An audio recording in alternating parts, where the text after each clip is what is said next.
Hey everyone! Today we are going to be unboxing and reviewing the glorious modular mechanical keyboard in the TKL form factor, or 10 keyless. The version I ended up going for is the Barebones edition, which comes with a dust cover, the keyboard,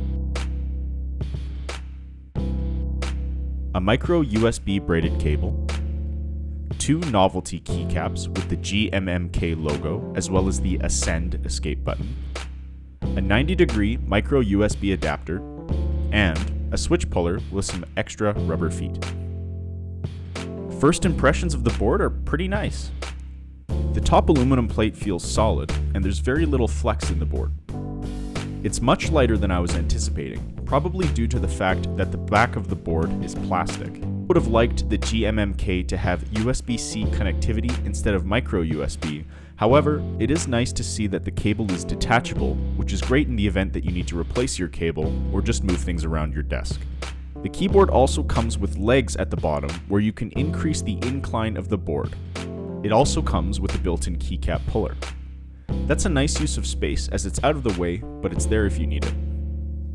Now, let's talk about the biggest reason why I wanted to get this keyboard.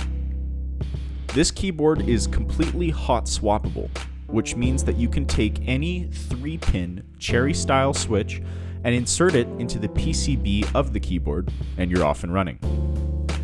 A board like this would be a great option for anyone who isn't 100% committed in terms of what type of switch they like, as you are able to use this board to experiment with what works and what doesn't based on your own personal preferences. Now that being said, the hot swappability is not without its criticism. The GMMK only accepts 3-pin switches and not 5-pin, which means that if you have 5-pin switches that you would like to use, such as these Cherry MX Blacks that I'm showing, you will need to first clip off those 2 extra legs with a nail clipper in order to make them compatible. It would be nice to see GMMK include the option for 5-pin compatibility in the future, so that you don't need to unnecessarily butcher your switches to have them fit in the PCB. This is why, for this particular build and video, we are using the Halo True switches from Drop. They are a heavier tactile switch with a 3-pin configuration, so it'll work with this board, and it's a type of switch that I've been wanting to try for quite some time. To also finish off this build, I picked up an affordable PBT side-printed keycap set from Amazon.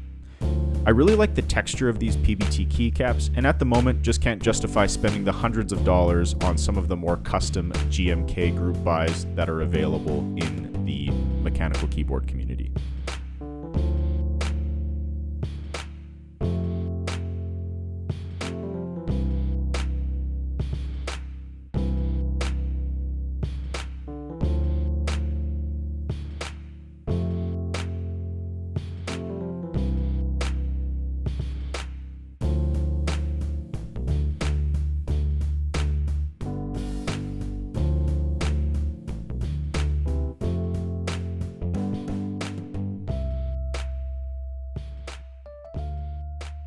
Here's how the board sounds stock.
So I've been using the board for a little over a week now, and I think overall this is an excellent way to get into more customized keyboards.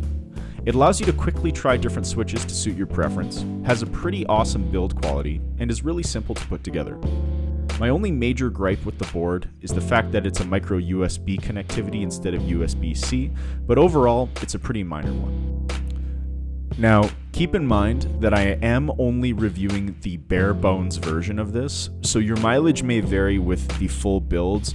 I believe the standard one that you can buy off of the GMMK website does come with Gateron Brown switches, but I think overall this is a really excellent keyboard for someone looking to get a keyboard in this type of space, as well as being a great competitor to something more expensive like the Mass Drop Control or just any other solid TKL board in general.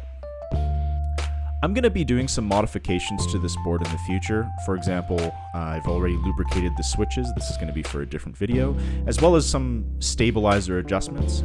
So stay tuned for some updates to see if I can make this sound a little bit nicer or a little bit smoother. And in reality, is it worth making those modifications to a keyboard? So stay tuned for that next one. That'll be coming down the pipe shortly. But thank you so much for watching. If this was a helpful video, please drop a like, consider subscribing, and let me know your thoughts in the comments below.